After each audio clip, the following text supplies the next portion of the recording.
கடகராசி காலபுருஷனுக்கு 4வது ராசி. அதாவது ராசி மண்டலத்திலேயே 4வது ராசி கடகராசி. இந்த கடகராசிக்காரவங்களுக்கு தமிழ் புத்தாண்டு 2026 ஏப்ரல் 14ஆம் தேதியிலிருந்து 2027 ஏப்ரல் 13ஆம் தேதி வரையும் இந்த ஒரு வருட காலம் தமிழ் புத்தாண்டு பலன்கள் எப்படி இருக்கும்?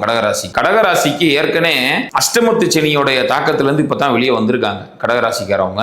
இப்ப ராகு கேது என்ன பண்ணுது? 2ஆம் இடத்துல 8ஆம் இடத்துல இருக்கிறது. இந்த டிசம்பர் 5ஆம் தேதிக்கு மேல பாத்தீங்கன்னா ராசிக்குள்ள கேதுவும் ராசிக்கு 7ஆம் இடத்துல ராகுவும் இருக்கிறதுனால டிசம்பர் 5ஆம் தேதிக்கு பிறகு ராகு கேதுவுடைய ஆதிக்கத்துக்குள்ள கடகராசிக்காரவங்க மாற்றாங்க.